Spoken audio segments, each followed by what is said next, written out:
Hey everybody, Laura again. Good to see you. This is Nutrition Power by Spanbauer, and today's topic is on the ketogenic diet, the keto diet. My two girlfriends, Phil and Sue, thanks for giving me the idea to do this particular topic. I'm going to get right into this just because there's so much information. This first segment is going to be on what is the ketogenic diet. The next segment that I do is going to be on the studies surrounding the ketogenic diet. So for right now, we're just going to kind of jump right into this. And I do want to make a point to say that I'm not pro-keto and I am not con-keto, because that just sounds silly. But I want you to be able to make informed choices and educated choices when you're choosing either a meal plan or a weight loss endeavor. It's important to know what you're getting yourself into and what has typically happened with other individuals. So we're going to get right into this right now. All right, so the ketogenic diet. Interestingly enough, the diet has been around really for a long time, and right around the 1920s, 1930s, it was used to treat children who had seizures due to epilepsy. And, it was done in a clinical setting with a dietitian, with a doctor, specific meal plans designed to put the child into ketosis. So it's been around for a while. It's just that probably within the last probably 30 years or so, it's really gained momentum as a weight loss approach. So the ketogenic diet, what is it? Ketogenic diet is a diet that is high in fat, has a moderate amount of protein, and low in carbohydrate. So when I say low carbohydrate, I mean low carbohydrate. Some meal plans have no more than 30 grams of carbohydrate in them. Some have no more than 60. Anything more than 60 would not be considered a ketogenic diet. Some of the diets that I've seen count calories. Some of the diets that I've seen have you, tune into your inner satiety goddess and God in order to determine whether or not you're full and whether or not you really want to eat an extra portion of whatever it might be. So, two thoughts of approach on that, or two thoughts of approach, two ways to kind of approach that. All right. So, what ends up happening with this particular diet? Well, in the absence of carbohydrate, your body will start to use stored fat as an energy source.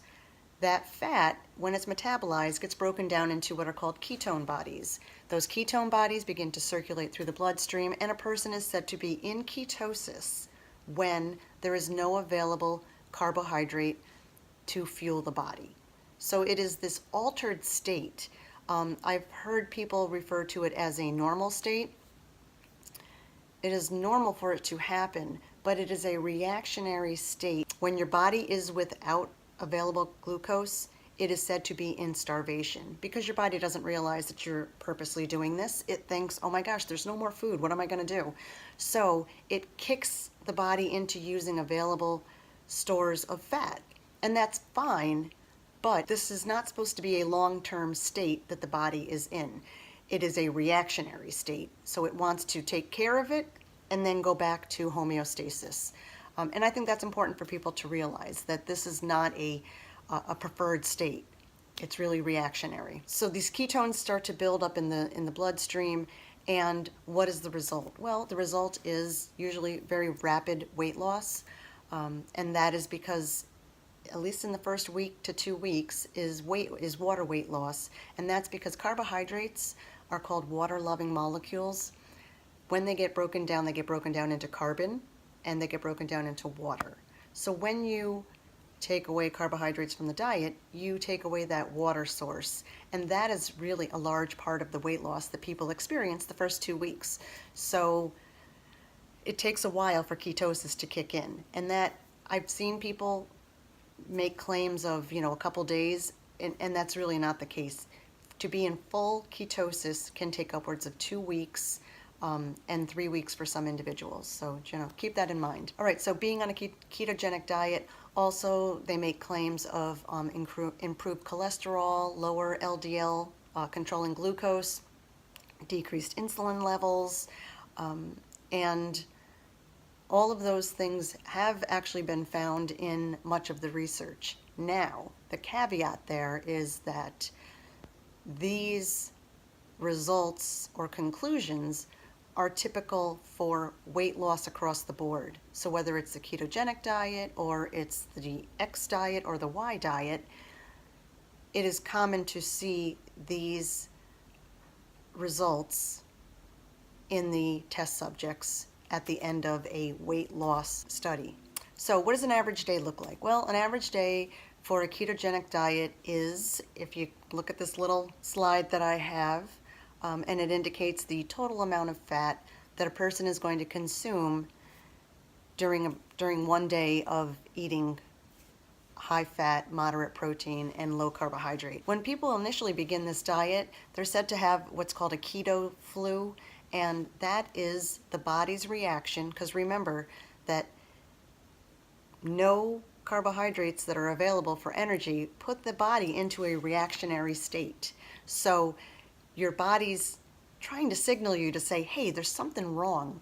You know, you got to correct this. I'm not sure what's going on. But so people will have headaches, or they'll have confusion. They can have nausea. They can have diarrhea, fatigue. All of these things are really the body's way to say there is something that is not right. You know, get on it, because you need to do something. And people say, well, you know, once you work through it, it's okay. And it's true, your body will switch over to using available fat as an energy source. But again, I can't stress it enough, it is a reactionary state. In order to make sure that you are in ketosis, it is necessary for you to test your urine or test blood to make sure, because you cannot be kind of in ketosis. You are either in ketosis and burning available fat as an energy source, or you are not. So there is no in between. You can't be kind of in ketosis. That's like being kind of pregnant, because you can't be kind of pregnant. It's good to know. It's good to know, I tell you. Yeah. Check out my next video, because that is on all of the different studies surrounding the ketogenic diet. And I want to go through and explain the results in some, and hopefully, you can decide for yourself whether or not this is something that is right for you. And I'll see you soon. Bye.